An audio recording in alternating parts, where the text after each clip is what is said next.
வணக்கம். உள்ளது உள்ளபடி நிகழ்ச்சிக்கு உங்களை வரவேற்கிறோம். புதுச்சேரி மாநிலம் காரைக்கால் மாவட்டத்தில் திருநள்ளாறு சனீஸ்வரன் பகவான் கோவில் உள்ளது. 1000 ஆண்டுகள் பழமை வாய்ந்த இந்த கோவிலுக்கு வருகின்ற பக்தர்கள் விழா காலங்களில் 10 லட்சம் மக்கள் கூடுகிறார்கள். வார நாட்களில் லட்சத்திற்கும் மேற்பட்ட மக்களும் தினந்தோறும் 1000த்திற்கும் மேற்பட்ட மக்களும் வருகின்றார்கள். திருநள்ளாறு என்றாலே நம்முடைய நினைவுக்கு வருவது அங்கிருக்கின்ற சனி பகவான் கோவில்தான். இது தவிர வாரந்தோறும் பல ஆயிரக்கணக்கான மக்கள் வருகை தருகிறார்கள். பண்டிகை நாட்களில், விழா காலங்களில், முக்கிய நாட்களில் 5 லட்சம் முதல் 10 லட்சத்திற்கும் மேற்பட்ட மக்களும் அங்கு வருகை தருகிறார்கள். ஆனால் இவ்வளவு மக்கள் வந்து செல்கின்ற திருநள்ளாற்றில் அடிப்படை வசதிகள் செய்வதற்காக கோவில் நகர திட்டம் என்ற பெயரில் 350 கோடி ரூபாய் மதிப்பிலான திட்டத்திற்கு 8 ஆண்டுகளுக்கு முன்னதாக அடிக்கல் நாட்டப்பட்டது. ஆனால் இந்த திட்டம் இன்னமும் முழுமையாக செயல்படுத்தப்படவில்லை என்பதும், அங்கு தங்கும் விடுதி, பேருந்து நிலையம், மருத்துவமனை போன்றவை எதுவும் இல்லை என்றும் அங்கு வருகின்ற பக்தர்கள் குற்றம் சாட்டுகிறார்கள். முக்கிய பிரமுகர்கள், அரசியல்வாதிகள் என லட்சக்கணக்கான பக்தர்கள் அங்கு வருகின்ற நிலையில் அடிப்படை வசதிகளை எல்லாம் விரைந்து செய்து தர வேண்டும் என்பதே அங்குள்ள பக்தர்களின் வேண்டுகோளாகவும் கோரிக்கையாக உள்ளது. அங்கு வருகின்ற பக்தர்கள் சந்திக்கின்ற பிரச்சனைகள் என்ன, அவர்களுக்கு அடிப்படை தேவைகள் என்ன, அவர்களது கோரிக்கைகள் என்ன, இதற்கான தீர்வு என்ன என்பது குறித்து தான் இன்றைய உள்ளது உள்ளபடி நிகழ்ச்சியில் நாம் பார்க்க இருக்கிறோம். முதலில் இது குறித்த ஒரு தொகுப்பினை பார்ப்போம். புதுச்சேரி மாநிலம் காரைக்கால் அடுத்த திருநள்ளாறில் சனீஸ்வர பகவான் கோவில் உள்ளது. நாட்டின் பல்வேறு பகுதியில் இருந்தும் ஆயிரக்கணக்கான பக்தர்கள் நாள்தோறும் வந்து செல்கின்றனர். திருநள்ளாறை மேம்படுத்த திருநள்ளார் கோவில் நகர திட்டம் கொண்டுவரப்பட்டது. 350 கோடி ரூபாய் மதிப்பிலான இந்த திட்டத்திற்கு 8 ஆண்டுகளுக்கு முன் அடிக்கல் நாட்டப்பட்டது. இந்த திட்டத்தின் கீழ் தங்கும் விடுதி, குடிநீர், கழிவறைகள், பேருந்து நிலையம், மருத்துவமனை, புறவழிச்சாலை, உணவகம் உள்ளிட்ட பல்வேறு நலத்திட்டங்கள் செயல்படுத்த முடிவு செய்யப்பட்டது. இந்த கோவில் நகர திட்டத்தில் 3 கோடி ரூபாய் செலவில் நலன்குளம் புனரமைக்கப்பட்டுள்ளது. குளம் அருகில் உடைமாற்றும் அறை, கழிவறை, கடைகள், குடிநீர் சுத்திகரிப்பு நிலையம், ஆடிட்டோரியம் கட்டப்பட்டுள்ளது. 15 கோடி ரூபாய் செலவில் ரிங் ரோடு அமைக்கும் பணி, 3.8 கோடி ரூபாய் செலவில் கருக்கன்குடி முதல் வனத்தாமங்கலம் வரை சாலை விரிவுபடுத்தி பக்கவாட்டு சுவர் அமைக்கும் பணி, திருநள்ளார் பெண்கள் மேல்நிலைப் பள்ளி கட்டிடம் கட்டும் பணி நடந்து வருகிறது. இவை தவிர மற்ற பணிகள் இன்னும் துவக்கப்படவில்லை என்று கூறப்படுகிறது. மேலும் திட்டத்திற்கு தொடர்பில்லாத பூங்குளம் கிராமத்தில் விளைநிலங்கள் கையகப்படுத்தப்பட்டுள்ளதாக விவசாயிகள் குற்றம் சாட்டியுள்ளனர். அடிப்படை வசதிகள் செய்து தராததால் கோயிலை கையகப்படுத்த தொல்லியல் துறை திட்டமிட்டுள்ளதாகவும் தெரிகிறது. திட்டங்களை செயல்படுத்த மத்திய அரசு போதிய நிதி ஒதுக்கவில்லை என்பது புதுச்சேரி முதலமைச்சர் ரங்கசாமியின் குற்றச்சாட்டாக உள்ளது. அதாவது இந்தியாவில் புகழ்பெற்ற திருத்தலங்களில் ஒன்றான திருநள்ளாறு சனீஸ்வரன் கோவிலில் காணப்படுகின்ற நிலையை நாம் இப்போது பார்த்தோம். அங்கு என்னென்ன செய்யப்பட வேண்டும், என்னென்ன பிரச்சனைகள் என்பதை பார்த்தோம். இதுகுறித்து கூடுதலாக கள தகவல்களை வழங்குவதற்காக நம்மோடு இணைந்துள்ளார் திருநள்ளாற்றில் இருந்து செய்தியாளர் ஸ்ரீதர் அவர்கள் மற்றும் அரங்கத்தில் தன்னுடைய கருத்துக்களை முன்வைப்பதற்காக அறநிலையத்துறையின் முன்னாள் அதிகாரி திரு ராமையா அவர்களும் நம்முடைய இணைந்துள்ளார். வணக்கம் சார். முதலில் செய்தியாளர் ஸ்ரீதரிடம் கேட்போம். ஸ்ரீதர், இப்போ திருநள்ளாறை பொறுத்தவரையில் தினமும் ஆயிரக்கணக்கான பக்தர்கள் வருகிறார்கள். பண்டிகை நாட்களில் லட்சக்கணக்கான பக்தர்கள் வருகிறார்கள். முதல்ல அங்கு வருகின்ற பக்தர்களுக்கான பேருந்து நிலைய வசதிகள் எல்லாம் எப்படி இருக்கிறது? தன்னுடைய சொந்த வாகனங்களில் வருகின்ற பக்தர்களுடைய வாகனங்களை நிறுத்துவதற்காக வாகன இடவசதி எல்லாம் அங்கு எந்த அளவு செய்யப்பட்டிருக்கு?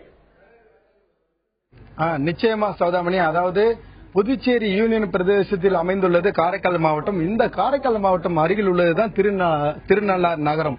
இந்த நகரத்தில் அமைந்துள்ளது தர்பானேஸ்வரர் ஆலயம். இந்த ஆலயத்தில் சனீஸ்வரர் பகவானுக்கு தனி சன்னதி உண்டு. இது எங்கும் கிடையாது. அதாவது இந்தியாவில் பாத்தீங்கன்னா இங்க மட்டும்தான் இந்த சன்னதி அமைந்திருக்கிறது. அதனாலதான் லட்சக்கணக்கான பக்தர்கள் வந்து இந்த ஆலயத்துக்கு வந்து சனீஸ்வர பகவானுக்கு அதாவது தீபம் ஏற்றி அவர்கள் வந்து நலன்குளத்தில் நீராடி அவர்களின் தோஷத்தை கழித்து வருகின்றனர். அதுபோல பிரசித்தி பெற்ற அதாவது உலக பிரசித்தி பெற்ற இந்த ஆலயத்திற்கு தினந்தோறும் ஆயிரக்கணக்கான பக்தர்கள் வருகின்றனர். சனி பயிற்சிக்கு பாத்தீங்கன்னா லட்சக்கணக்கான மக்கள் இங்க வந்து கூடுறாங்க. இப்படி இந்த இடங்கள்ல பாத்தீங்கன்னா முதற்கட்டமா மத்திய அரசோட அறிவுரைப்படி முதல்ல வந்து 350 கோடி ரூபாயில கோவில் நகர திட்டம் செயல்படுத்துறதா முதல்ல வந்து திட்டமிடப்பட்டது. இதற்கான நிதியும் ஒதுக்கப்பட்டது.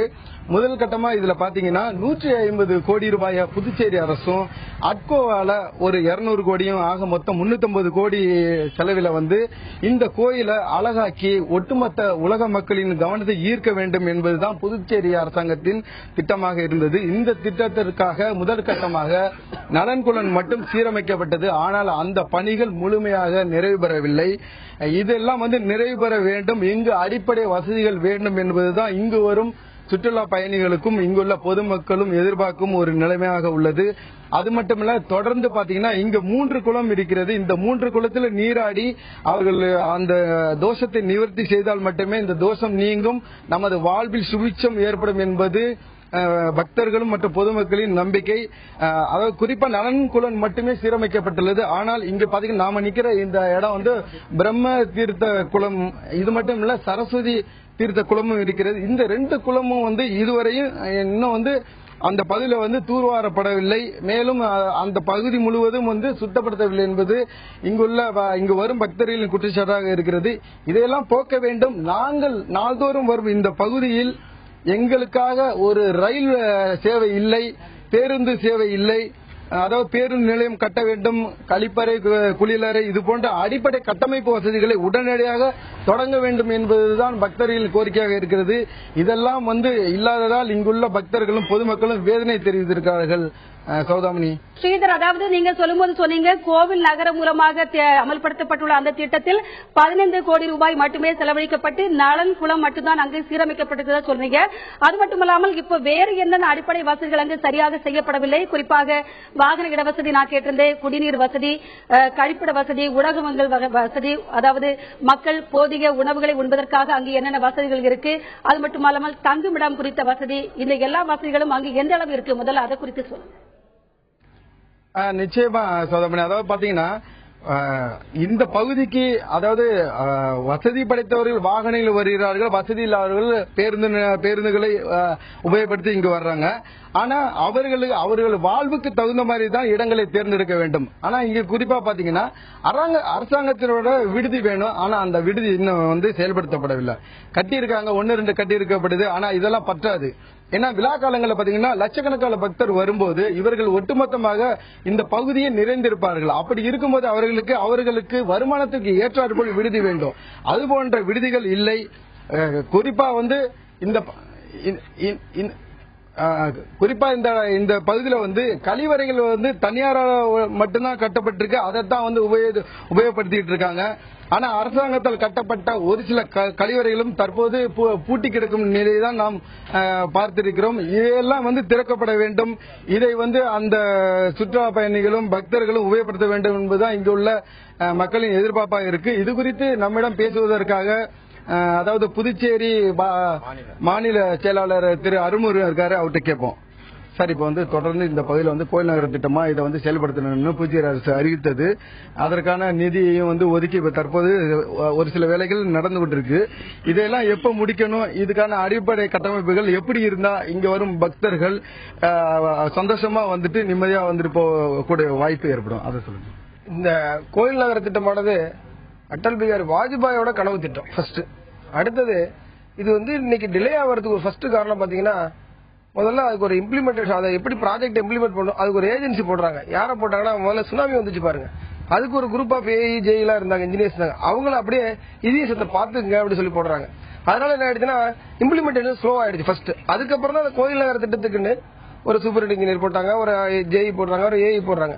சோ இது ஃபர்ஸ்ட் அவங்களோட முதல்ல குரூப் ஆஃப் ஆபீசர்ஸ் திட்டம் போறதுக்கு பிளானிங் பண்றதுக்கு ஒரு குரூப் வந்து அவங்க ஃபார்ம் பண்றது லேட் ஆயிடுச்சு. அடுத்தது ஹட்கோவோட நிதி உதவி பார்த்தா 457 கோடின்னு சொல்லிட்டு நெட்ல சொல்லியிருக்காங்க. ஹட்கோவோட நிதி உதவி வந்து இன்னர் ரோடு, லோக்கல் ரோடு வரைக்கும் எல்லாமே டெவலப் பண்ணு சொல்லி ஹட்கோ வந்து கொடுத்திருக்கு. 13.75 இன்ட்ரெஸ்டோட தான் கொடுக்குறாங்க, சும்மா கொடுக்கல. 13.25% இன்ட்ரெஸ்டோட கவர்மெண்ட் ஆஃப் பாண்டிச்சேரி கொடுப்பாங்க, கவர்மெண்ட் ஆஃப் பாண்டிச்சேரி நமக்கு கொடுக்கும். இதுதான். ஆனா இப்ப என்ன ஆயிடுச்சுன்னா, இப்ப நலன்குளம் வந்து தூர்வாருன்னு பாத்தீங்கன்னா டைம் ஆஃப் கம்ப்ளீஷன் 12 மாசம். ஆனா 12 மாசத்துல வந்து வேகமா வேலையை செஞ்சு முடிக்கிறது வந்தமான இன்ஃப்ராஸ்ட்ரக்சர் இங்க கிடைக்கல. ஃபர்ஸ்ட் ஆஃப் ஆல் என்னன்னா, ஒரு கான்ட்ராக்ட் வராங்கன்னா இங்க தங்கறது கூட இடம் கிடையாது. ஏதோ 1-2 லாட்ஜஸ் இப்ப இருக்க தவிர, அடுத்து ஹட்கோல இருந்து ஒரு குரூப் ஆஃப் பீப்புள் வந்து அவங்களோட ஆபீசர்ஸ் தங்குறாங்கன்னு வச்சுங்க, அவங்களுக்கான போதிய வசதிகள் இல்ல இங்க.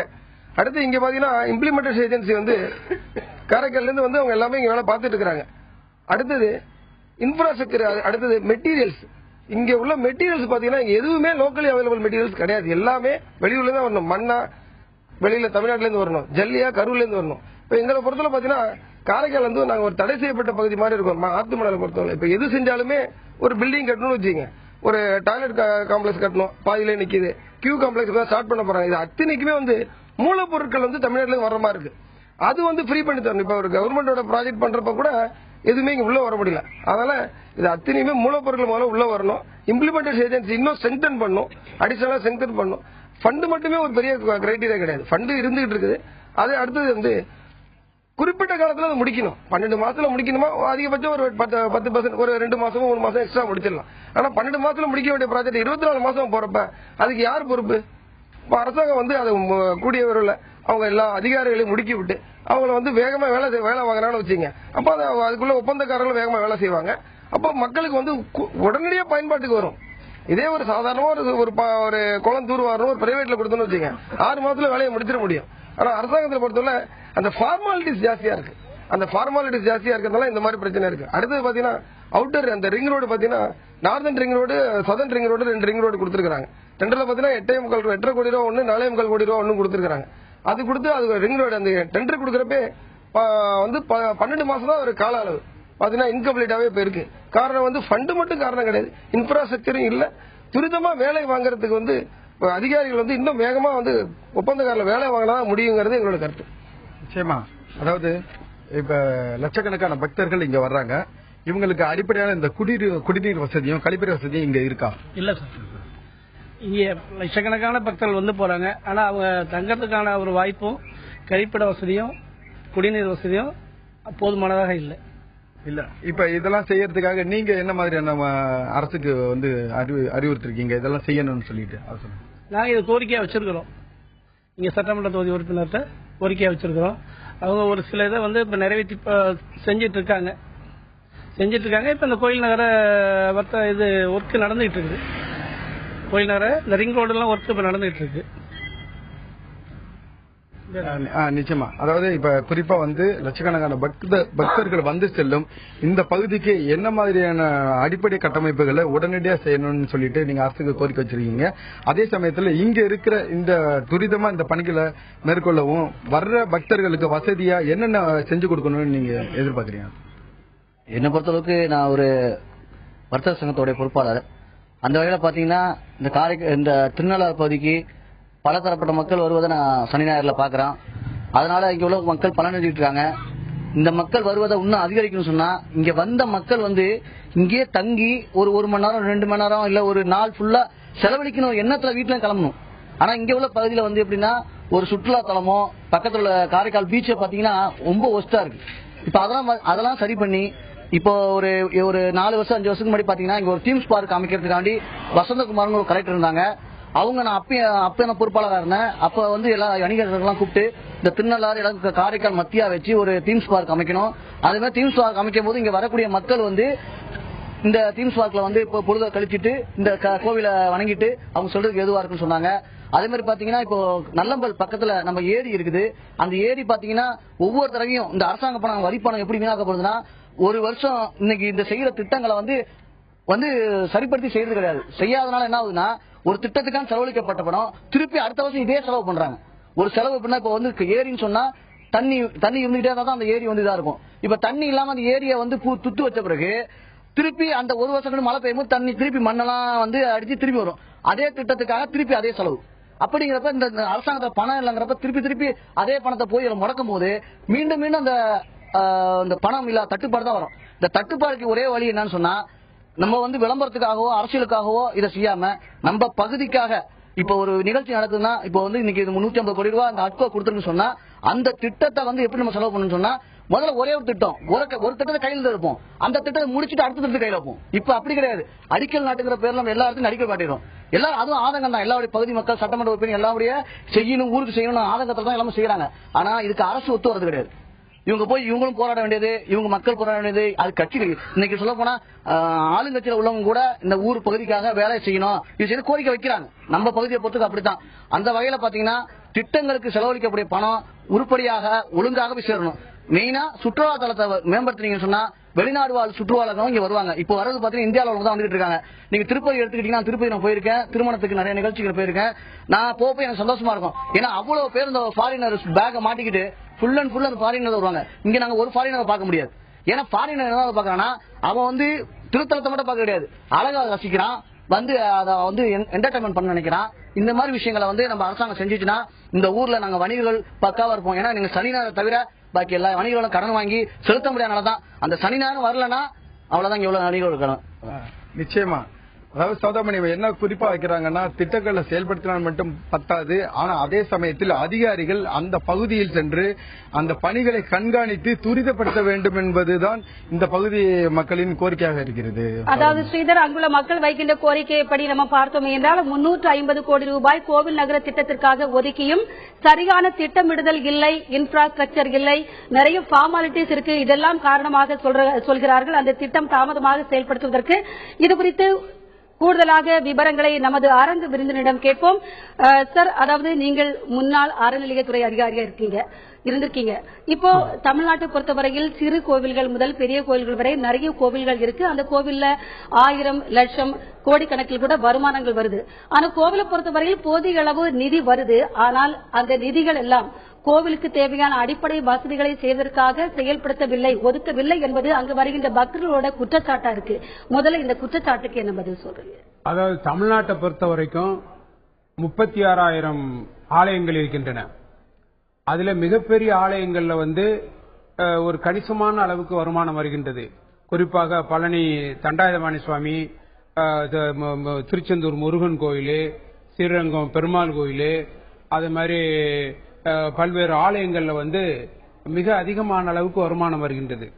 அதே நேரத்தில் வந்து தமிழ்நாட்டில் நான் சொன்ன மாதிரி ஒரு 36,000 டெம்பிள்ல வந்து கிட்டத்தட்ட ஒரு 20-25,000 டெம்பிள் வரைக்கும் பல சின்ன குக்கிராமங்கள்ல மிகப்பெரிய ஆலயங்கள், பல புராதன ஆலயங்கள் எல்லாம் இருக்கின்றன. 800 ஆண்டு 1000 ஆண்டு ஆலயங்கள் எல்லாம் நம்ம தமிழ்நாட்டில் இருக்கின்றன.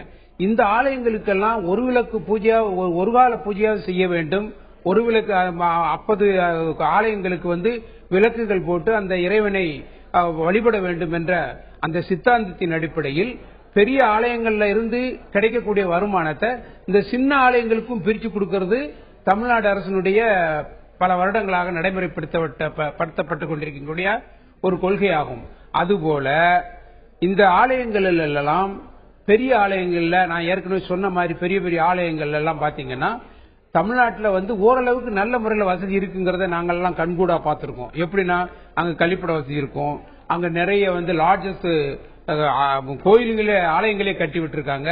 அது தவிர வந்து தனியார் வந்து நிறைய முதலீடுகள் செய்து பல்வேறு ஹோட்டல்கள் எல்லாத்தையும் நிறைய செஞ்சிருக்காங்க. உதாரணத்துக்கு திருச்சிக்கு போனீங்கன்னு சொன்னா திருச்சியில பார்த்தீங்கன்னா ஏகப்பட்ட ஹோட்டல்ஸ் இருக்கு. அவங்க வந்து பக்தர்கள் வந்து அந்த கோவில் பக்கத்துல வந்து சாமியை கும்பிட்டு அப்படியே போய் அந்த பிரைவேட் லாட்ஜஸோ பிரைவேட் ஹோட்டல்ஸ்லயோ தங்கலாம். நான் ஒரு வாரத்துக்கு முன்னால ஸ்ரீரங்கம் பெருமாள் கோயிலுக்கு போயிருந்தேன். அந்த கோயிலே வந்து நல்ல வசதி, நல்ல சுத்தமா இருக்காங்க, பக்தர்கள் நல்ல அழகா போயிட்டு. அதாவது வசதிகள் இருக்கிற கோவில்களை பத்தி பேசல, இது மாதிரி வருமானங்கள் வருது வந்தும் இது போதிய வசதிகள் இல்லாத கோவில்களுக்கு வந்து நம்ம வந்து இது மாதிரி மக்கள் குற்றம் சுமத்தும் போது அதற்கு என்ன பதிலா? அது வந்து முழுமையான குற்றமாக இருக்க முடியாது. இந்த பணத்தை வந்து பெரிய கோயிலிருந்து சின்ன கோயிலுக்கு டைவர்ட் பண்ணி அந்த கோயில்களையும் நல்ல முறையில் வசதி வாய்ப்புகளை கொடுத்து அந்த பூஜை புனஸ்காரங்கள் வந்து அந்த ஆகம விதிப்படி நடந்துகிட்டு தான் இருக்கு. குற்றச்சாட்டுகள் சொல்லிக்கிட்டு இருக்கலாம். ஆனா பரவாயில்ல வந்து நிர்வாகத்தை நல்ல முறையில் பண்ணிக்கிட்டு இருக்கிறதா நாங்க பார்த்த பார்வை. அதாவது திரு ராமையா அவர்கள் பெரிய கோவில்களில் இருந்து வருகின்ற நிதியின் மூலமாக சிறிய கோவில்களுக்கு ஒதுக்கப்பட்டு அங்கு எல்லா அடிப்படை வசதிகளும் செய்யப்படுகின்றது என்ற ஒரு கருத்தை முன்வைக்கிறார். தொடர்ந்து இது குறித்து விரிவாக நாம் பார்ப்போம்.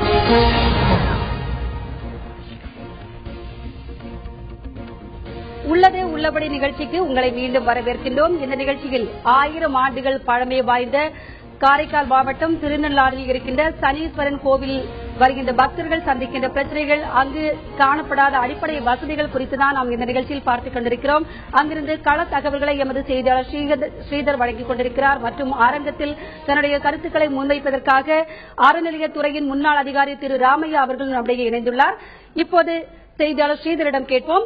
ஸ்ரீதர், அதாவது நீங்க அங்கு காணப்படுகின்ற பல பிரச்சனைகளை சொன்னீங்க. குடிநீர் வசதி இல்ல, சுகாதார வசதி இல்ல, போதிய கழிப்பிட வசதி இல்ல, வாகன இட வசதி எதுவுமே இல்ல, அதாவது இருக்கு போதிய அளவு இல்ல அப்படிங்கிற தகவலை சொன்னீங்க. அங்குள்ள மக்களும் பல்வேறு குற்றச்சாட்டுகளை வைக்கிறாங்க. இது தவிர மேலும் பல கேள்விகள், அங்கு மருத்துவமனை வசதி இருக்கா, முதலுதவி மையம் இருக்கா, சுகாதார வசதிகள் எல்லாம் எப்படி செய்யப்பட்டிருக்கிறது, குறிப்பாக பாதுகாப்பு வசதி, அங்கு வருகின்ற பக்தர்களுக்கான பாதுகாப்பு எப்படி செய்யப்பட்டிருக்கிறது, அந்த பாதுகாப்பை கண்காணிப்பதற்காக கண்காணிப்பு கேமரா எதுவும் பொருத்தப்படுகிறதா, இந்த வசதிகள் எல்லாம் அங்கு எப்படி செய்யப்பட்டிருக்கு?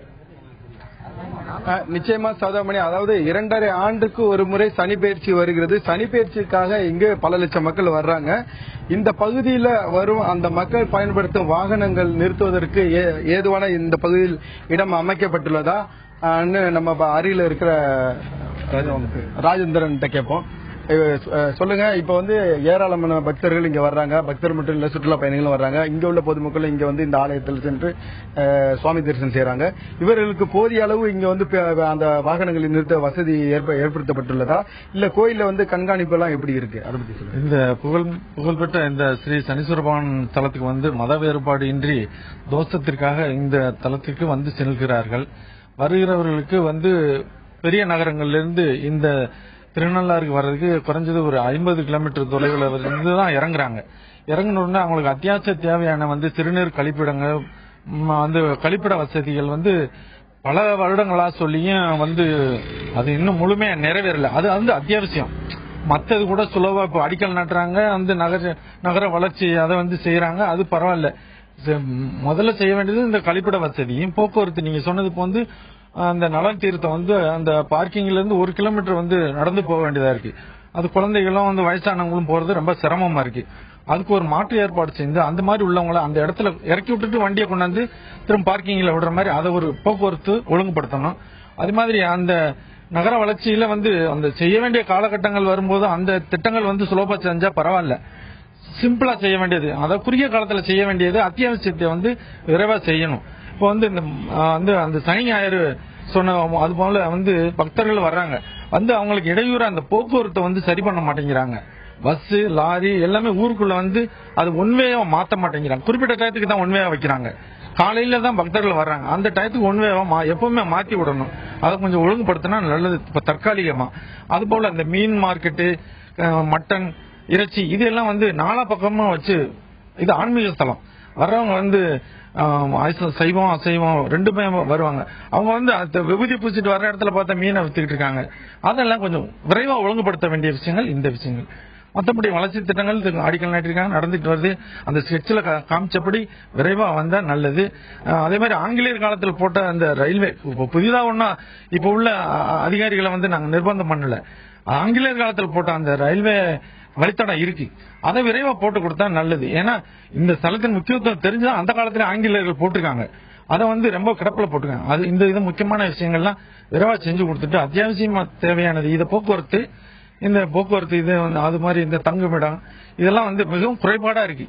இந்த பகுதிக்கு வர்ற மக்களுக்கு இந்த போதுமான வசதி இங்க இல்ல, அதை விரைவா செஞ்சு கொடுத்தா நல்லது. அதே மாதிரி இந்த சவம் சாதாரணமா இல்லைங்க. இது வந்து ஆங்கிலேயர்கள் வந்து சனிக்கோளிலிருந்து கதிர்வீச்சு இந்த ஸ்தலத்துக்கு வர்றதா, சேட்டலைட்டையே வந்து ஸ்தம்பிக்க வைக்கிறதா ஒரு ஆராய்ச்சியாளர் ஆங்கிலேயர்கள் வந்து இதை வந்து பார்வையிட்டு போயிருக்காங்க. அப்பேற்பட்ட ஸ்தலம். நிச்சயமா, அதாவது விழா காலங்கள்ல கூட்ட நெரிசலை தவிர்க்கிறதுக்கு போலீசார் என்ன மாதிரியான பாதுகாப்பு நடவடிக்கை எடுக்கிறாங்க? இந்த பகுதியில வந்து எந்த அசம்பாவிதம் நடக்காத அளவுக்கு கண்காணிப்பு கேமராக்கள்லாம் இங்க பொருத்தப்பட்டிருக்கா? அதாவது இது சனி பகவானோட ஸ்தலம். இந்த ஸ்தலத்துல எனக்கு தெரிஞ்சு, நினைவு தெரிஞ்சு அந்த அளவுக்கு மேஜரான அசம்பாவிதம் எதுவுமே நடக்கல. அது வந்து தெய்வத்தோட பவர் தான் சொல்லலாம். அதுவும் இல்லாம இங்க பாத்தீங்கன்னா இங்க இது திருநள்ளாறு கும்மின் பஞ்சாயத்து இருக்கிறாங்க. அவங்க வந்து இந்த வண்டியெல்லாம் வெளியில இருந்து வாகனங்கள்லாம் வருது இல்ல, அந்த வாகனங்களுக்கு வந்து வரி வசூல் பண்ணுவாங்க. அந்த திருவிழா நாளுக்குலாம் வருது வரி வசூல் பண்ணுவாங்க. அந்த வரி வசூல் பண்றதுல எவ்வளவு வேகமா இருக்கிறாங்களோ அதே வேகத்தை பாக்கி நாள்ல இதை சுத்தம் பண்றதுக்கு அவங்க வேகமா இருந்துருந்தாலும் வச்சுங்க, நாங்கெல்லாம் வந்து பாராட்டி இருப்போம். ஒரு குடிநீர் பைப்பு மூளைக்கு மூளை குடிநீர் பைப் போடலாம். பாத்தீங்கன்னா ஒரு பல ஆண்டுகளுக்கு முன்னாடி ஒரு வாட்டர் டேங்க் கட்டி திறக்கவே இல்லை. இப்ப நாங்க எல்லாமே ஆர்ப்பாட்டம் பண்ணி போராட்டம் பண்ணி அப்புறமா திறக்கிறாங்க. சோ அந்த டேங்கை திறக்கிறதுக்கு பாத்தீங்கன்னா அதுக்கு யாரோ வரணுங்கிற மாதிரி வச்சிருக்காங்க. ஒண்ணு. அடுத்தது அத்தியாவசிய குடிநீர் முதல்ல எல்லாருமே போய் வாட்டர் பாட்டில் வாங்கி தான் குடிக்க முடியாது. அடுத்தது சேஃப்டி பர்பஸ் பொறுத்தல பாத்தீங்கன்னா இங்க வந்து ஒரு 2 எஸ்ஐ இருக்காங்க, ஒரு இன்ஸ்பெக்டர் இருக்காங்க. இந்த போலீஸ் ஸ்டேஷன் இன்னும் பலப்படுத்தணும். இந்த திருநள்ளா டெம்பிள் 450 கோடி ரூபாய் செலவு பண்ணி இப்ப இங்க வந்து அவ்வளவு மக்கள், அதாவது சனிப்பேரி சமயத்துல பாத்தீங்கன்னா இந்த பார்க்கிங் லாட்டை சொல்லணும். ஒரு தடவை சனிப்பேரி சமயத்துல பார்க்கிங் லாட்டை சொல்லிட்டு அரசாங்கம் வந்து இந்த பெரிய பெரிய வயலெல்லாம் வந்து சுத்தம் பண்ணி வச்சுட்டாங்க. மழை வந்துருச்சு, ஃபுல்லா பார்க்கிங் லாட் ஃபுல்லா குழகுன்னு ஆயிடுச்சு, வண்டி யாருமே இறக்க முடியல. இதெல்லாமே திட்டமிடுறது இங்க லோக்கல்ல உள்ளவங்களையும் வச்சு திட்டமிடணும். லோக்கல்ல பெரியவங்களும் நிறைய பேர் இருக்கிறாங்க. இந்த நம்ம திருநள்ளாரை பொறுத்தவரை அவங்களையும் கலந்துக்கிட்டு ஈவன் இந்த டெம்பிள் டவுன் டெவலப்மெண்ட்லயே வந்து இவங்களையும் ஒரு மெம்பர் ஆக்கி இவங்களையும் ஒரு ஐடியா கேட்டு செஞ்சாங்கன்னு வச்சுக்கலாம், இன்னும் வந்து உண்மையாவே இருக்கும். சில இது நான் அதிகாரிகள் லெவல்ல மட்டுமே வேலை செஞ்சுட்டே போனாங்கன்னா அவங்களுக்கு என்ன வர்றது, ஒரு பில்லை பாஸ் பண்ணணும், ஒரு வேலையை முடிக்கணும், அவங்களுக்கு அப்படிதான் இருக்கும். இப்ப இருக்கிறவங்க பெரியவங்களா இருக்கிறவங்க என்ன செய்வாங்கன்னா இது இங்கே போட்டா இந்த வயல்ல போட்டா மழை வந்தா என்ன செய்யறது, இதெல்லாம் அவங்க சொல்லியிருக்க முடியும். அது யாருமே அதை செய்யாம, அதாவது மெக்கானிக்கலா இருக்கு, ஆபீசர் வேலை நடக்குது, முடிஞ்சு போச்சு. ஆனா மெக்கானிக்கல் இல்லாம இப்ப இங்க தொகுதியில் எம்எல்ஏ இருக்காங்க, அவங்களோட அட்வைஸை கேட்டு அவங்க உடனே ஒரு குழு போடுவாங்க, அவங்கள வச்சு ஒரு சிறப்பா ஒண்ணும் இல்ல. 2.5 வருஷத்துக்கு ஒரு சனிப்பெயர்ச்சி வருது. சனிப்பெயர்ச்சி வருதுங்கிறது 2 வருஷத்துக்கு வரப்போது எல்லாருக்குமே 2 வருஷத்துக்கு முன்னாடியே தெரியும். ஆனா ஒரு 2 சனிப்பெயர்ச்சி முதல்ல பாத்தீங்கன்னா சனிப்பெயர்ச்சி அன்னைக்கு முதல் நாள் நைட்டு வந்து ரோடு போடுறாங்க, அடுத்த நாள் காலையில வெயில் பாத்தீங்கன்னா ஃபுல்லா ரோட்ல கியூல நிக்கிறாங்க. எல்லாரும் கியூல நிக்கிறப்ப என்ன ஆயிடுது, தார் மெல்ட் ஆகி எல்லாரும் காலில் ஒட்டுது, அவங்களால நடந்து கூட போக முடியாத கண்டிஷன்ல இருந்துச்சு. அடுத்து இன்னொன்னு என்னன்னா, இதுல யாரையுமே குற்றம் சொல்லி ஒண்ணும் இல்ல. ஒரு 25 வருஷத்துக்கு முன்னாடி இப்ப ஒரு கியூ காம்ப்ளெக்ஸ்க்காக யாத்திரி நிவாசன் ஒரு இடத்துல தான் கியூ காம்ப்ளெக்ஸ் கட்ட போறாங்க. அந்த யாத்திரி நிவாசையே வந்து 25 வருஷம் முன்னாடி இருந்த ஒருத்தர் என்ன பண்ணிருக்காரு, யாத்திரி நிவாசுக்கு தானமா எழுதி கொடுத்துட்டார். இப்ப அந்த யாத்திரி நிவாசம் வாங்குறதுக்கு கோயில் போராடி வாங்குற மாதிரி தன்னோட இடத்தையே கோயில் அதிகாரிகள், கோயில் எல்லாம் HRA எல்லாரும் சேர்ந்து போராடி வாங்கியிருக்காங்க. அது வாங்கினதாலதான், அது வாங்கின பிறகுதான் இப்ப கியூ காம்ப்ளெக்ஸ்க்கு வந்து அவங்க வந்து ஒரு பிளான், அந்த பிளான் அதில் எக்ஸிக்யூட் பண்ண முடியுது. ஏன்னா அவங்க என்ன சொல்றாங்க, யாத்திரை நிவாசம் கொடுத்தாச்சு, நீங்க யாரும் உள்ள வர முடியாதுட்டாங்க. அப்புறம் அவங்களுக்கு ஒரு 25 லட்சம் ரூபாய் கொடுத்து செட்டில் பண்ணி தான் வெளியில அனுப்பியிருக்காங்க. இது பாத்தீங்கன்னா இது ஒரு காஸ்ட் நமக்கு இன்க்ரீஸ் ஆகுது. அதாவது நிரந்தரமான இந்த திருநள்ளா டெம்பிள் டவுன் ப்ராஜெக்ட் வந்து நிரந்தரமான ப்ராஜெக்ட். இது உள்ளூர் மக்களையும் வந்து கலந்துக்கிட்டு செஞ்சாதான் நல்லா இருக்கும். மெக்கானிக்கலா யாரோ வந்து செஞ்சுட்டு போனா சரியா இருக்காது. எப்பயுமே வந்து இப்ப ஒன்னும் இல்ல, இந்த குளத்தை எப்படி தூர் வரலாம், எப்படி இன்லெட் எப்படி இருக்கு, அவுட்லெட் எப்படி இருக்கு, அப்படி எல்லாமே வந்து அவங்களையும் கலந்துக்கணும். யாருமே கலந்துக்கணும், நாங்க வருவோம், யாரோ ஒரு கான்ட்ராக்டர் கொடுப்போம், அவங்க செய்வாங்க, அவங்க போவாங்கன்னா அது வந்து அதாவது உண்மையா இல்ல, அது ஃபேக்டா இல்ல. நிச்சயமா நிச்சயமா.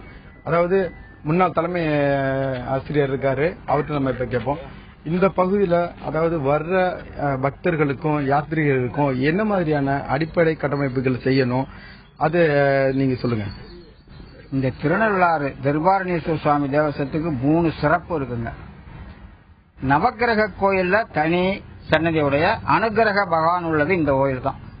2வது சப்த விடங்க தலங்கள்னு சொல்லக்கூடிய 7 மரலிங்கம் உள்ள இடத்துல தனி சிறப்பு உள்ளது இந்த கோயில் தான். 3வது உலக மக்கள் அனைவரும் சனிய வந்து தரிசனம் பண்ணி அனுகிரகம் பெறணும்னு வரக்கூடிய ஒரு சிறப்புக்குரிய கோயில் இந்த கோயில் தான். இந்த கோயிலுக்கு 22 தீர்த்தங்கள் இருக்கின்றன. அந்த 22 தீர்த்தங்களுக்கும் வரலாறு இருக்கின்றது. அந்த வரலாற்றுகளிலே 3 தீர்த்தங்கள் தான் இப்ப நடைமுறையில தெரியும் எல்லாருக்கும். ஒன்னு பிரம்ம தீர்த்தம், அதை மண்டை தீர்த்தம்னு சொல்லுவாங்க, அதை இப்ப மட்ட குளம்னு ஆக்கிட்டாங்க, மட்டமான குளமா ஆயிடுச்சு. சரஸ்வதி தீர்த்தம்னு ஒண்ணு இருக்கு, அது சன்னதிக்கும் எதுக்க அங்கே சரஸ்வதியை குடி கொண்டு வந்ததா ஐதீகம். அடுத்தது நல தீர்த்தம். நல தீர்த்தத்துக்கு நடுவுல ஒரு கிணறு இருக்கு, அந்த கிணத்துக்கு கங்கா கூபம்னு பேரு. அந்த கோயிலுக்கு போனீங்கன்னா ஒரு பக்கம் விநாயகர் இருப்பாரு, மறுபக்கம் வந்து வைரவர் இருப்பாரு, நடுவுல அந்த நந்தியும் அந்த கிணறும் இருக்கும். அது சிவன் இருக்கிறதா வரலாறு. அங்க தரிசனம் பண்ணி தான் அந்த கோயிலுக்கு வரணும்னு ஒரு புது சிறப்பு உண்டு.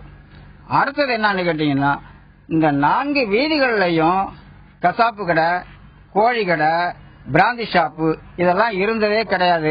இப்ப நிறைய இருக்குது. அது சட்டப்படி பாத்தீங்கன்னா அப்புறப்படுத்தணும். இந்த முதல்வர் அவர்கள் முந்தி முதல்வராக இருந்தபொழுது இந்த கோயில் நல வளர்ச்சி குழு உறுப்பினராக என்னை நியமனம் பண்ணியிருந்தார்கள். நான் சுமார் ஒரு 400 தீர்மானங்களை எழுதி கொடுத்தேன். அந்த தீர்மானங்கள் தான் இப்பொழுது நடைமுறையில் நடந்து கொண்டு இருக்கின்றன. அது அவர்கள் செய்கின்றார், காலமாக ஆகின்றது. போக்குவரத்திற்கு 2 இன்ஜின்கள் போட்ட ரயில் பேரளத்திலிருந்து காரைக்கால் வரைக்கும் வரும், காரைக்கால் திரும்பி பேரளம் போகும். அப்ப சனிப்பேர்த்தி ஏகப்பட்ட கூட்டம் வரும், மக்கள் அங்க போவாங்க. இப்ப அதைனா ஒரு நாள் டிக்கெட் கொடுத்த காலத்துல நிறைய கூட்டம் இருக்கு. இப்ப போக்குவரத்தே இல்ல.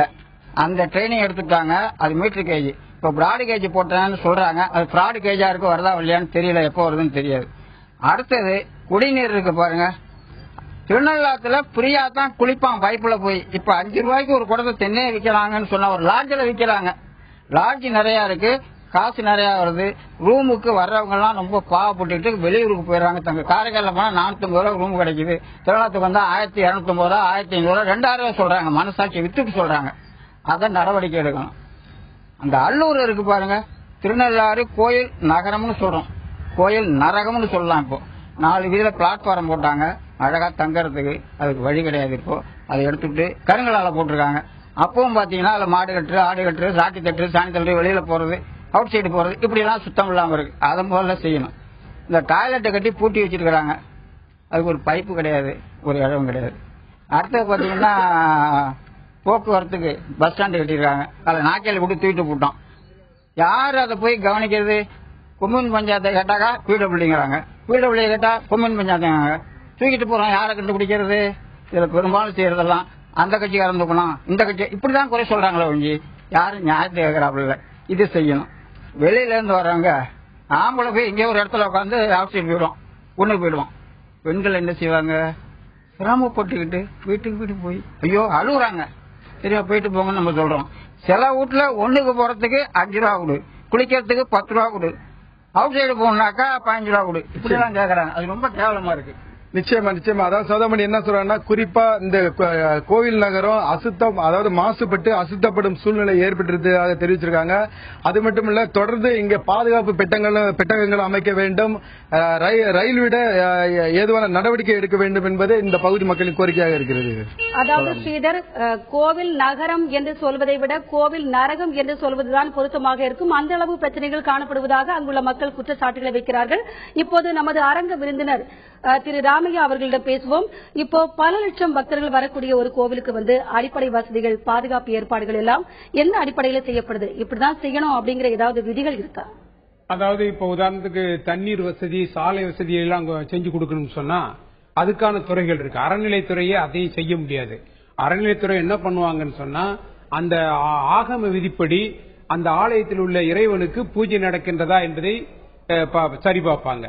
அப்புறம் அந்த கோயில்ல அந்த வருமானம் நல்ல முறையில அதை கோயில் அக்கவுண்ட்ல சேருதா, அந்த மாதிரியான வேலைகளுக்கு தான் அறநிலைத்துறை பண்ணுவாங்க. மற்றபடி சிவிக் கம்யூனிட்டிஸ் வர்ற போது அது அந்த அரசாங்கத்தில் இருக்கக்கூடிய பல்வேறு துறைகள் தான் அதை கண்டிப்பாக செய்ய வேண்டும். உதாரணத்துக்கு நான் சொன்னது போல தண்ணீர் வசதி, கழிப்பிட வசதி மற்றும் சாலை வசதி இதெல்லாம் செஞ்சு கொடுக்கணும்னு சொன்னா பொதுப்பணித்துறை இல்லது வாட்டர் போர்டு இல்லது முனிசிபல் அட்மினிஸ்ட்ரேஷன் டிபார்ட்மெண்ட் இவங்க தொடர்ந்து திரு ராமையா நாம் இது குறித்து விரிவாக பேசலாம். இந்த நிகழ்ச்சியில் திருநள்ளாறு சனீஸ்வரன் கோவிலுக்கு வருகின்ற பக்தர்கள் சந்திக்கின்ற பிரச்சனைகள் குறித்து பார்த்துக் கொண்டிருக்கிறோம். இப்போது இந்த பிரச்சனைகளுக்கு தீர்வு என்ன என்பதை குறித்து பார்க்கலாம். அதற்காக செய்தியாளர் திரு ஸ்ரீதர் அவர்கள் நம்மிடையே காத்திருக்கிறார். அது மட்டுமல்லாமல் அரங்கத்தில் திரு ராமையா அவர்களும் முன்னாள் அறநிலையத்துறை அதிகாரி அவர்களும் நம்மிடையே இணைந்துள்ளார். இப்போது ஸ்ரீதரிடம் கேட்போம். ஸ்ரீதர், அங்குள்ள மக்கள் பேசும்போது சொன்னாங்க, கோவில் நகர திட்டம் ஒன்று 350 கோடி ரூபாய் செலவில் கொண்டு வரப்பட்டது, ஆனால் அந்த திட்டம் சரியாக செயல்படுத்தப்படவில்லை அப்படிங்கிற தகவல்களை முதல்ல இந்த திட்டம் குறித்து சொல்லுங்க. கடைசியாக இந்த பிரச்சனைகள் எல்லாம் களைவதற்கு மக்கள் என்ன தீர்வு வேண்டும் என்று கேட்கிறார்கள்? நிச்சயமா சோதமணி, அதாவது பாத்தீங்கன்னா புதுச்சேரி அரசால கொண்டு வரப்பட்ட இந்த கோவில் நகர திட்டம் என்பது பல்வேறு கட்ட புறநமைப்புகளை கொண்டதாகும். அதாவது அபிவிருத்தி என்ற திட்டத்தின் மூலமாக தான் 8 ஆண்டுகளுக்கு முன்பு தொடங்கப்பட்ட இந்த திட்டம் இதுவரைக்கும் கொஞ்சம் கொஞ்சம் தான் செய்யப்பட்டிருக்கு, ஆனா மீதம் செய்யப்படல. இந்த திட்டத்துல குறிப்பா பாத்தீங்கன்னா இந்த கோயில் நகரத்தை அழகாக்குறதா முதல் திட்டமா அதை எடுத்து வச்சிருக்காங்க. இதுல முதற்கட்டமா இங்க தங்கும் விடுதிகள், அதாவது பேருந்து நிலையங்கள், அது மட்டும் இல்ல அதாவது ரிங் ரோடு என்று சொல்லப்படும் அந்த சாலை, புறவழிச்சாலை, இப்படி பல்வேறு கட்ட பணிகளை இங்கு மேற்கொள்வதற்காக புதுச்சேரி அரசு நிதி ஒதுக்கீடு செய்தது. இந்த திட்டத்திற்காக 350 கோடி ஒதுக்கியது. ஆனால் பின்னாளில் மத்திய அரசிடமிருந்து எந்தவித நிதியும் கிடைக்க பெறவில்லை என கூறி இந்த திட்டத்திற்காக 150 கோடியை மட்டும் ஒதுக்கீடு செய்து இந்த கோயில் நகர திட்டத்தை செயல்படுத்த அந்த புதுச்சேரி அரசு முனைப்பு காட்டி வருகிறது. இருந்த போதிலும் இங்கு தொடர்ந்து அந்த பணிகள் தொய்வு ஏற்படுகிறது. ஏனென்றால் அதாவது இந்த பணிகளை சரிவர ஆய்வு செய்ய வேண்டும் என்பது இப்பகுதி மக்களின் கோரிக்கையாக இருக்கிறது. தொடர்ந்து இந்த பகுதியில் சுற்றுச்சூழல் மாசுபாடு மாசுபடுவதாகவும் இந்த பகுதி மக்கள் குற்றச்சாட்டு வைக்கிறாங்க. அந்த சுற்றுச்சூழலை வந்து கண்காணித்து இந்த பகுதியில் உள்ள அந்த இறைச்சிகளை எல்லாம் அப்புறப்படுத்த வேண்டும் என்பது இந்த பகுதி மக்கள் சமூக ஆர்வலின் கோரிக்கையா இருக்குது. அது மட்டும் இல்லாம சுற்றுலா பயணிகள் வந்து தொடர்ந்து இங்கு வரும்போது அவர்களுக்கு தேவையான அடிப்படை கட்டமைப்பு வசதிகள் செய்ய வேண்டும் என்பதுதான் ஒட்டுமொத்த மக்களின் குரலாக இருக்கிறது. ஆனா இங்க இந்த பணிகளை விரைந்து எப்படி முடிக்கணும், அதே சமயத்துல இத வந்து தொடர்ந்து வந்து அந்த பக்தர்களுக்கும் சுற்றுலா பயணிகளுக்கும் தேவையான அடிப்படை வசதிகளை எந்த மாதிரி செய்தால் இந்த பணிகள் எல்லாம் வந்து விரைவில் முடிக்கப்படும் என்பது இங்க இருக்கு. நம்ம அருள்முருகன்ப்பா கொஞ்சம் சுருக்கமா சொல்லுங்க. இந்த பணிகளை வந்து எப்படி விரைந்து முடிச்சா அதாவது புதுச்சேரி அரசு இதை எப்படி முடிக்கணும்னு நினைக்கிறீங்க? இப்போதைக்கு வந்து inner ring road, outer ring road, 2 ring road அவங்க வந்து சொல்லியிருக்காங்க. அடுத்து இன்டர்னல் ரோட்ஸ், அடுத்தது சானிட்டரி அரேஞ்ச்மெண்ட்ஸ், அடுத்தது பில்கிரிமேஜ் சென்டர், இது அத்தனையும் வந்து முழுமையா முடிக்கிறதுக்கு 450 கோடி ரூபாய் பத்தாது. ஒண்ணு. அடுத்தது இந்த திட்டமிடலே வந்து திரும்பி ரீவிசிட் பண்ணும். அதாவது எப்படின்னா ரிவைஸ் பண்ணும். இங்க உள்ள ஆன்மீக பெரியவர்கள் இருக்காங்க, இங்க உள்ள லோக்கல் எம்எல்ஏ இருக்கிறாங்க, இங்க உள்ள பொதுமக்கள், இவங்களெல்லாம் வச்சு ஒரு கமிட்டி போட்டு என்ன பண்ணலாம், எப்படி வேகமா வேலையை செய்ய முடியும். அடுத்தது அதுக்கு ஒரு சூப்பர்வைசரி கமிட்டி மாதிரி கூட போடலாம். இங்க வேலை நடக்குதா, நமக்கு என்னன்னு போக கூடாது. அது நம்மளோட நகரம் வந்து இதனாலதான் அந்த காரைக்கால் டெவலப். என்ன சொல்ல விரும்புறீங்க? அரசு வந்து இது மாதிரி ஒரு இந்த திட்டம் ஸ்லோ ஆனதுக்கு அப்புறம் இதை ஃபாஸ்டா செய்யறதுக்கு இந்த பொதுமக்கள்கிட்ட ஒரு கருத்து கேட்கலாம், மக்கள்கிட்ட கேட்கலாம், எம்எல்ஏ இருக்காங்க, இவங்களாம் வச்சு கமிட்டி அமைச்சு இந்த கமிட்டியோட பேசிஸ்ல வந்து அவங்க ஃபாஸ்டா வேலை செய்ய முடியும். அடுத்து ஒரு கண்காணிப்புக்கு வந்து இந்த கமிட்டியவே நீங்க கொடுக்கலாம். நிச்சயமா. சிவகுமார், நீங்க சொல்லுங்க. அதாவது இந்த திட்டம் வந்து இமிடியேட்டா வந்து தொடங்கி முடிக்கணும்னா அரசுக்கு நீங்க என்ன சொல்ல விரும்புறீங்க? இந்த திட்டம் கிட்டத்தட்ட 10 ஆண்டுகளுக்கு முன்பு தொடங்க வேண்டும் என்று இங்க உள்ள பெரியவர்களால் நிர்பந்தப்படுத்தப்பட்டு தொடங்கப்பட்டது. அது சில அரசியல் நெருக்கடியால் தாமதப்பட்டது. அதன் பிறகு 2006 இப்போதைய சட்டமன்ற உறுப்பினர் அவர்கள் சட்டமன்ற உறுப்பினராக நியமனம் செய்யப்பட்டது. பிறகு டெல்லிக்கு சென்று இந்த பழைய கோப்புகளை எடுத்து வந்து அதை பிறகு புதுச்சேரி அரசிடம் சமர்ப்பித்து அன்றைய முதலமைச்சராக இருந்த இன்றைய முதலமைச்சர் அப்போதைய முதலமைச்சராக இருந்தார் அவரிடம் கொடுக்கும் போது இது ஹட்கோ நிதி உதவியுடன் செய்யப்பட வேண்டும் என்று சொன்னார்கள். அதன் பிறகு ஹட்கோவும் நிதி தருவதாக சொல்லி ஒத்துக்கொண்டு அதனுடைய முதல் கட்டமாக வேலைகளை துவங்க வேண்டும் என்று சொல்லி 2008ஆம் ஆண்டு அப்போதைய கவர்னருடைய அப்போது ஒரு அடிக்கல் நாட்டு விழா நடந்தது. அதன் பிறகு நிதியும் ஹட்கோலிருந்து வரவில்லை. அதன் பிறகு வந்த நிதி எவ்வளவு என்றால் வெறும் 17 கோடி ரூபாய் மட்டும்தான் நிதி வந்தது. அந்த 17 கோடி ரூபாய் நிதியை மட்டும் வைத்துக் கொண்டு அவர் சொன்ன நிதி கொடுக்கப்படவில்லை மத்திய அரசாங்கத்தால். வெறும் 17 கோடி நிதியை வைத்துக் கொண்டு நலங்குளம் சீர் செய்யப்பட்டது. நிதி ஒதுக்கீடு செய்யவில்லை. அதிக நிச்சயமாக. அதாவது சௌதாமணி என்ன சொல்றாங்கன்னா, குறிப்பா நிதி ஒதுக்கீடை அதிகரித்து உடனடியாக இந்த பணிகளை முடுக்கிவிட வேண்டும் என்பது இந்த பகுதி மக்களின் ஒட்டுமொத்த கோரிக்கையாகவும் இருக்கிறது. சௌதாமணி, அங்கு ஒதுக்கப்பட்ட நிதியை முறையாக செலவு செய்து அந்த பிரச்சனைகள் எல்லாம் களையப்பட வேண்டும் என்ற கோரிக்கை வைக்கிறார்கள். இப்போது நமது அரங்க விருந்தினரிடம் கேட்போம். அதாவது இது மாதிரி கோவில்கள் இது மாதிரி பல பிரச்சனைகள் இது மாதிரி மக்கள் சந்திக்கும் போது இந்த மாதிரி பிரச்சனைகளை வந்து நம்ம எப்படி தீர்க்கிறது, இந்த மாதிரி பிரச்சனைகள் களைவதற்கு அடிப்படை என்ன, எப்படி தீர்வு காணப்பட வேண்டும்? இந்த மாதிரி பிரச்சனைகளுக்கு என்ன தீர்வுன்னு சொன்னா, அரசு மத்தியில ஒரு மிகப்பெரிய ஒரு எம்பவர்ட் கமிட்டி, ஒரு குழு, அதிகாரிகள் மத்தியிலோ இல்ல அமைச்சர்கள் மத்தியிலோ ஒரு குழுவை போட்டு அந்த குழு வந்து ஒரு பீரியாடிக்கலா மீட் பண்ணணும். 15 டேஸ்க்கு ஒரு ட்ரிப்போ இல்ல ஒரு மாசத்துக்கு ஒரு ட்ரிப்போ அது மீட் பண்ணி அப்போ வரக்கூடிய பிரச்சனைகளை ஆன் த ஸ்பாட்டே வந்து கிளியர் பண்ணணும். உதாரணத்துக்கு சிங்கிள் விண்டோ கிளியரன்ஸ் சொல்லுவாங்க. ஒரு டிபார்ட்மெண்ட்ல இருந்து ஒரு பெர்மிஷன் வேணும்னு சொன்னா உடனே அந்த டிபார்ட்மெண்ட் அதிகாரிகளை அங்கேயே வச்சு வந்து அந்த இடத்துல அதை கிளியர் பண்ணி கொடுத்தோம்னு சொன்னா கண்டிப்பா இந்த ப்ராஜெக்ட்ஸ் எல்லாம் நம்ம வந்து பண்ண முடியாம போகாது. இதெல்லாம் கண்டிப்பா பண்ணலாம். இதுக்கு வந்து என்ன பிரச்சனை சொன்னா அந்த கோஆர்டினேஷன் இருக்கணும். மேனேஜ்மெண்ட் சப்ஜெக்ட்ல என்ன சொல்லுவாங்க, பெட் சார்ட்னு சொல்லுவாங்க. ப்ரோக்ராம் எவாலுவேஷன் ரிசர்ச் டெக்னிக் என்று சொல்லக்கூடிய ஒரு திட்டம் இருக்கிறது. அந்த திட்டப்படி பாத்தீங்கன்னு சொன்னா இந்த பர்டிகுலர் இப்போ உதாரணத்துக்கு ஒரு ரோட்டுக்கு வந்து ஜல்லிக்கல் வேணும்னு சொன்னா இத்தனை நாளைக்குள்ள அந்த ஜல்லிக்கல் வந்து சேர்ந்துடணும்ங்கிற அளவுக்கு பிராக்டிக்கலா ஒரு டேட்டை பிக்ஸ் பண்ணி அந்த டேட்டுக்குள்ள வந்து அந்த ஜல்லி இறங்குறதாங்கிறத வந்து ஹெட் ஆபீஸ் லெவல்ல மானிட்டர் பண்ண ஏன் பண்ண முடியாது? அதாவது அதிகாரிகள் அமைச்சர்கள் தரப்பில் ஒரு குழுவை அமைத்து அவர்கள் ஒழுங்காக கோஆர்டினேட் செய்து இது மாதிரி பிரச்சனைகளை களைவதற்கான நடவடிக்கைகளை எடுக்க வேண்டும் என்ற கருத்தை திரு ராமையா அவர்கள் முன்வைக்கிறார்.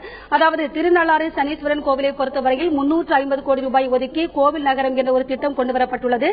இந்த திட்டத்துக்கான நிதியை ஒழுங்காக திட்டமிடல் செய்து அதற்கு தேவையான அடிப்படை வசதிகளை செய்து அங்குள்ள பிரச்சனைகள் எல்லாம் சரி செய்யப்பட வேண்டும் என்பதே அங்கு வருகின்ற பக்தர்களின் கோரிக்கையாக உள்ளது.